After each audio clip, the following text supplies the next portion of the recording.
Hi, you're watching Reddit Confessions, and this is the story of how my wife told me, I'll make it up later, and shattered everything we built. She left the lasagna in the oven. She knew I'd see it. That was the first punch. The second? A note by the sink. Not handwritten. Not even folded. Just a crumpled receipt from Target with 4 words scribbled on the back in red pen. Don't wait for me. It was our 12-year wedding anniversary. No kiss. No hug. No dinner. No happy anniversary. Just a cheap ballpoint betrayal on a clearance sale slip. My palms started sweating instantly. I kept rereading it like maybe the ink would rearrange itself into something else. Something forgivable. But it didn't. It stayed cruel and careless. The kind of sentence that doesn't stab, it slices. I checked her location. I know. Don't judge me. It said Midtown Wine Bar. She once told me that was a place her co-worker friends liked. I'd never been invited. Apparently, that night she had no intention of bringing her husband either. So I called. Once. Twice. 3 times. Voicemail. Then I texted. Are you okay? Today's our anniversary. Who are you with? No answer. Just the cold glow of read receipts. The most heartless invention since the snooze button. And then, at 8:37 p.m., she texted back. It's just a drink. I'll make it up later. Those 6 words. I felt my knees literally go weak. Like something in my body finally gave up defending my heart. I didn't reply. Not because I was calm. I wasn't. I wanted to scream, to cry, to smash something. But instead, I sat in the dark, in my wrinkled dress shirt, staring at 2 candles burning down next to untouched plates. Mine and hers. That's when the thoughts started racing. Is this her first time? Was it planned? Was he someone I knew? I'm not the strong type. I wish I was. I'm not the guy who slams doors or delivers clever comebacks. I'm the guy who rewatches messages 5 times and still wonders if he said something wrong. But that night, something snapped. I didn't rage. I didn't break plates. Instead, I opened my laptop. I logged into our shared savings. And what I saw made my blood turn to ice. I hadn't looked in weeks, but now, I wish I had sooner. Because what I found there was just the beginning of the truth I was never meant to see. There were 3 transfers. Quiet ones. Clean ones. The kind that don't raise red flags unless you know what you're looking for. $900 here, $1,200 there. One was labeled Event Deposit. Another just said J. Marcus. The last one, the biggest one, was sent yesterday for $2,300, with the memo line completely blank. I sat there frozen. My mind ran in circles. I checked the date again. Our joint account was bleeding out, and I never noticed. I'd been focused on fixing what I thought was emotional distance. I didn't think I needed to monitor my own wife like a stranger. It was 9:06 p.m. I stared at the text she'd sent an hour earlier. Just a drink. That message felt like a joke now. What kind of drink costs thousands of dollars over 3 weeks? And who the hell was J. Marcus? For a moment, I thought maybe it was a mistake. I started justifying it in my head. Maybe it was for a gift? Maybe she was planning a surprise trip? Maybe she was helping a friend? But deep down I knew. This wasn't kindness. This wasn't clumsiness. This was calculated. I wanted to call her again. But I knew what would happen. The same silence. The same ignored messages. The same lies dressed up as casual replies. So I waited. And every minute she didn't walk through that door felt like another truth landing in my chest. Finally, at 10:42 p.m., the front door opened. I heard her keys hit the counter, her heels clicking softly against the tile. She didn't say anything. She walked into the kitchen, saw me at the table, and paused like I was the one who needed explaining to do. You're up, she said casually, shrugging off her coat. I looked at her and said just one thing. Who's J. Marcus? Her face didn't change. That was the part that scared me most. No confusion. No hesitation. Just a long, shallow sigh like I was asking something as ordinary as what's for dinner. Can we not do this tonight? She said. Do what? I asked. Talk about the man you're secretly sending money to? She sat down across from me like it was just another Thursday. It's complicated, Bernard. He's someone I met through work. It's not what you think. I laughed. I actually laughed. Not because anything was funny, but because I finally hit the wall where reality turns into some blurry parody of itself. Oh good, I said. Because what I think is that my wife left me sitting alone on our anniversary to go out with a man she's been wiring our savings to. She folded her arms. You're making this dramatic. That was it. That sentence. You're making this dramatic. Like 12 years of loyalty could be reduced to me being too sensitive. I stood up and said, "You know what? If I'm dramatic now, wait until tomorrow." She didn't know what I meant yet, but she would, and it would be unforgettable. I didn't sleep that night. I laid there staring at the ceiling, listening to the occasional creak of the floorboards as she moved around the house like nothing happened. At one point, I heard her humming. Humming, like some cheerful tune could mask the weight of what she had done. My body was frozen under the covers, but my mind was sprinting. I kept replaying every interaction over the past few months, trying to decode things I'd missed, signs I should have picked up on earlier. And what made it worse was how normal she acted, as if I was the unhinged one, as if betrayal was just another bump in a long marriage. At 6:02 a.m., I got up, walked past the bedroom without looking at her, and drove to the parking lot of the office I rarely visit. I wasn't going there to work. I was there to think, or maybe to escape, because being inside our house felt like standing in a room slowly filling with smoke. I sat in the car, scrolling through her social media. Nothing suspicious. No new followers. No weird likes. But then I did something I hadn't done in years. I opened our shared photo album, the one we used to add to every month, the one that hadn't been updated since February. That's when I noticed a new hidden folder she'd created and locked. I didn't even know Google Photos had that feature. My stomach sank. The rest of the day passed in a fog. I didn't go into work. I didn't eat. I just sat in the car, trying to decide what kind of man I was going to be now. The one who let this slide, or the one who finally woke up. At 4:17 p.m., I texted her. "Me. I know you're not telling me the truth." Her. I said I'd explain everything tonight. Please don't do anything stupid. I stared at that message. Stupid. Like I was the reckless one. Like she was the parent, and I was the child who needed to be calmed down. Something about that word triggered something deeper than anger. It felt like humiliation. That night, when I walked in, she was already home, sitting on the couch in sweatpants like the night before never happened. She smiled at me, an actual smile, and said, "Can we just talk?" I nodded, but I wasn't listening to her words anymore. I was watching her hands, her eyes, the way she kept checking her phone when it buzzed.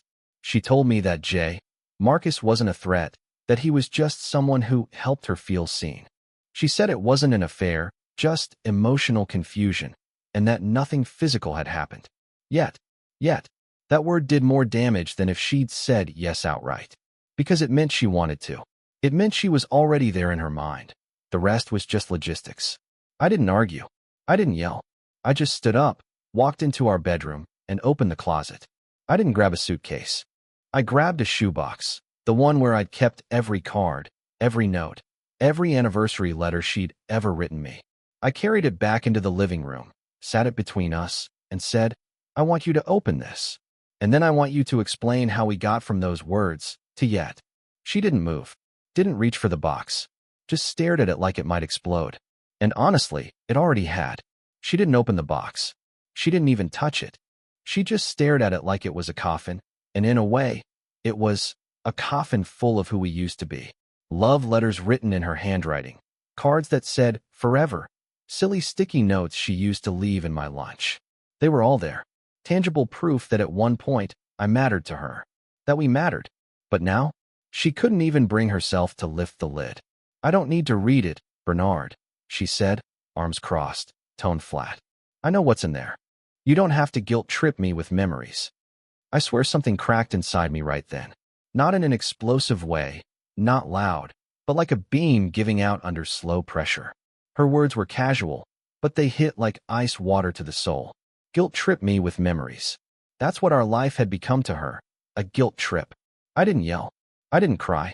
I just stood up and calmly said, "I'm going to stay at a motel tonight." She didn't even flinch. Didn't ask which one. Didn't ask when I'd be back. Just nodded like I told her I was going out for milk. I packed light, a duffel bag, my toothbrush, and the box, the one she refused to touch. I left it in the passenger seat as I drove, watching it slide a little every time I turned a corner. The motel was pathetic. A stained comforter, buzzing light, and the kind of smell that makes you wonder who cried in that room before you did. But it was quiet. It gave me space. That's when I started digging. I didn't go through her phone. I didn't need to. I remembered something she said weeks ago about a team conference she'd be flying to in Chicago. At the time, I thought nothing of it. But now, I logged into our airline rewards account. She always booked through mine, never got around to making her own. There it was. A round trip to Chicago, but not for work. Not even close. The return flight was booked for a week after the dates she told me about. That's not a business trip, that's a vacation. My fingers were shaking as I checked the hotel booking linked to the miles. 2 guests, 1 king bed, a boutique hotel known for romantic getaways. I looked up the name. Their homepage literally said, "Rediscover intimacy." I didn't scream. I didn't throw my phone. I just sat on the edge of that cheap motel bed, staring at the screen, trying to figure out how I went from anniversary lasagna to this. That's when my phone buzzed. A message from her. "Dana, I don't know what you're doing, but you're being really unfair right now. Can we please talk tomorrow?" Unfair. Unfair. That's what she called it. I stared at her message, then closed my phone and finally did something I hadn't done in days. I opened that box. I read every single note. And as I read them, one by one, I realized the scariest thing yet. The woman who wrote those notes? She didn't exist anymore. And maybe she never really did. I didn't go home the next day. I couldn't. Not because I was angry. I wish it were that simple. Anger gives you a sense of control, a fire to burn through the mess. But I didn't feel fire. I felt fog. Like I'd been walking through a marriage I thought was solid, only to find out I'd been living in a paper house soaked in gasoline. I stayed at the motel, staring at the ceiling, watching the slow-moving fan as if it held answers I didn't know how to ask. By noon, I got curious. Not angry, curious. The kind of curiosity that feels like picking at a wound just to see how deep it goes. So I did something I'm not proud of. I called the hotel in Chicago. I pretended to be Dana's assistant. I gave them the confirmation number and asked if they could resend the reservation email, because she lost hers. The woman on the phone was polite. Too polite. She sent it immediately. And when I opened that email, I swear, my heart didn't just break, it caved. The reservation wasn't under Dana's name. It was under his. James Marcus. J. Marcus. Same man from the transfers. She hadn't just lied. She'd booked a vacation with him under his name, like I didn't even exist. Like I wasn't her husband. Like I was the alternate reality she quietly unsubscribed from. The email listed optional extras. Champagne upon arrival. Couples massage. Pedals on the bed. Pedals. On. The. Bed. My wife used to roll her eyes when I brought her flowers. And now she wanted to roll around in them with someone else. Something snapped inside me. Not the kind of snap that makes you do something reckless. The kind that makes you stop caring. I didn't text her. I didn't answer her call that came at 2:14 p.m. I just stared at the wall, letting the silence stretch like a rubber band waiting to snap. That night, I went home. Not because I forgave her. I hadn't.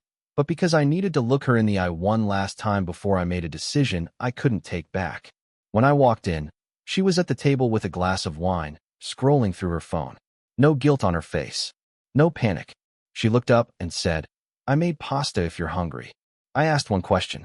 "How long has this been going on?" Her eyes flickered. A half-second delay. "That's all it took." She said, "It's not what you think." But it was exactly what I thought. I asked another question. Was Chicago ever for work? She didn't answer. She just pushed her wine glass aside and stood up, walking toward the hallway like the conversation was over. I followed. My voice didn't raise. "So that's it. You don't even have the decency to lie convincingly anymore?" She turned, finally looking me in the eye, and said something I'll never forget. Maybe I just got tired of always being the one who had to feel guilty. I don't know how I stood there so calmly. Maybe because everything inside me had already gone numb. But I remember what I said next with perfect clarity. "I'm going to give you a gift before your trip," I said. "One you'll never forget." And I meant it. She didn't ask what I meant when I told her I had a gift for her. I think she assumed I was bluffing. Or maybe she genuinely didn't care. That was the part that stung most. How little fear she had that I might finally stop being passive. She'd grown so used to my silence, my apologies, my slow retreats, that the idea of me doing anything bold probably never crossed her mind. She went to bed early that night. I sat on the couch for hours, staring at nothing. Not a single word passed between us. The next morning, she left the house around 10 a.m. with her suitcase. She told me she'd text from the airport.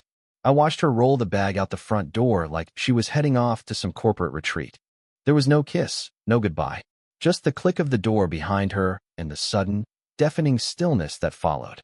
But before she left, while she was in the shower, I slipped the gift into her suitcase. It was small, light, easy to miss, until it wasn't. And it wasn't something you'd expect to find on a romantic getaway. By noon, I was in my car, heading somewhere I never imagined I'd go. A man named Chris had messaged me at 3:47 a.m. He was someone I'd never met, but apparently, he knew everything. He said he found me through LinkedIn. He was James Marcus's roommate from college. Said he felt gross keeping it to himself any longer. I agreed to meet him at a coffee shop 3 towns over, far enough that Dana wouldn't have any mutual connections nearby. Chris showed me everything. Screenshots, messages, a photo. The most painful part? Dana wasn't just lying to me. She was laughing behind my back. There was one message James sent her that said, "Your husband probably still thinks you're loyal because you make lasagna once a month." Her reply? He'd fall apart if he knew half of it. Poor guy. I wish I could say I broke down or screamed or punched a wall, but I didn't. I just stared at the screen while the coffee in front of me went cold. I'd never felt smaller in my life. Chris apologized again and again, but I just nodded. It wasn't his fault. If anything, he did me a favor. On my way home, I stopped by the post office. I sent a small package to her mother. Inside was a USB drive, a printed letter, and a note that read, "Ask your daughter why I left." Her mom adored me. I wanted her to know the truth. By the time Dana landed in Chicago, I was gone. Not metaphorically, physically gone. I packed everything I needed and left the rest. I didn't slam the door. I didn't leave a dramatic letter. I just took back my silence. And the gift I left in her suitcase? It was a simple printout of our joint bank account. All of it. Zeroed out. I moved every cent into an account she couldn't touch. Not out of revenge, but because she didn't get to cheat and get paid for it. I figured she'd find it before dinner. Right around the time the rose petals were being placed on the bed. It only took 7 hours. 7. That's how long it took before she realized everything had shifted. I was eating a greasy burger in the parking lot of a highway diner, halfway to nowhere, when her call came in. My screen lit up with her name. I didn't answer. Not yet. I wanted to see how far she'd go before dropping the comm mask. She called again, then texted, "Why is the bank account empty? Where are you?" No, hey. No, I'm worried. Just panic disguised as entitlement. I stared at the message and chewed slowly. Somewhere between bites, a third call came in. I picked up. Said nothing. Just let the silence stretch. Then I heard it. That thin layer of panic under her voice. "Bernard? What's going on? Why would you touch the account?" I could have gone into a monologue. I could have listed every betrayal like a grocery receipt, but instead, I said calmly, "You said you'd make it up later. Consider this later." And I hung up. She tried calling 5 more times. I blocked the number. Not out of spite. I just needed quiet. For the first time in months, maybe years, I needed space that didn't echo with her excuses. That night, I stayed in a roadside lodge. It had peeling wallpaper and a vending machine that ate my dollar, but it was mine for the night. I opened my laptop, created a new email address, and sent one single message to her. Subject: the truth you couldn't say. Body: I know everything. You're free now. So am I. I attached the screenshots Chris had given me, the laughing texts, the booking confirmation, and the note to her mother that I'd also sent in the mail. I figured if she was going to blow up our life, she didn't get to hide behind partial truths. At 2:03 a.m., an email came in. From her. The subject line was blank. The message only said, "I didn't mean for it to go this far." That sentence. The cowardice in it. The pathetic distance between intent and action. She didn't say sorry. She didn't admit to anything. Just that she didn't mean for it to get this far. Like it was a bad haircut or a parking ticket. I didn't reply. There was nothing else to say. The illusion was broken. The version of her that lived in my memories, in the box of notes, in the corners of the house we built. She was gone. But I knew what was coming next. Her panic wasn't just about the money or the hotel. It was about what people would think once the truth slipped through the cracks. The real explosion? That was still on the runway, and it was about to take off. 3 weeks later, I was drinking coffee on a balcony overlooking a quiet lake, hundreds of miles away from the house we used to share. The mornings here are silent in a good way. Not like the cold, hollow quiet of a dying marriage, but the peaceful kind that makes you feel human again. I never thought I'd say this, but leaving was the best decision I ever made. Not because I won anything. There were no victories here. Just truth. And freedom. Dana tried reaching out several more times. Emails. Voicemails. She even had her sister call me once, claiming she wasn't eating and that she wasn't herself lately. I believed the second part. But it wasn't my job to fix her anymore. For 12 years, I made excuses, downplayed my feelings, and prioritized keeping the peace over being honest with myself. That version of me is gone. Quiet doesn't mean weak. As for the fallout, it came fast. Her mother called me. She'd received the envelope. She didn't scream. She didn't even sound surprised. She simply said, "I'm sorry, Bernard. I raised her better than this." The Chicago trip never got posted to social media. No selfies. No hashtags. I assume reality hit sometime between the missing money and the broken trust. I don't know what happened between her and James Marcus, and honestly, I don't care. That story's not mine to finish. Mine is just beginning. I've been journaling again, something I hadn't done since college. I started running in the mornings, not for fitness, but because it helps me breathe. I'm meeting new people. I even made a friend at the bookstore, a woman named Callie who laughed at one of my awkward comments instead of looking through me. I don't know where it's going, and that's okay. What matters is, I'm not waiting anymore. Not for love, not for apologies, and definitely not for someone to finally choose me. If you've made it this far, thank you for listening to my story. Really, sharing it here helped more than I expected. And if you've ever felt like you were holding your breath inside your own relationship, let me be the one to say it. You deserve to exhale. What would you have done if you found that Target receipt? Would you have opened the suitcase or stayed silent? Let us know in the comments. And if this story hit you somewhere deep, don't forget to subscribe to Reddit Confessions, where every story is real, raw, and unforgettable.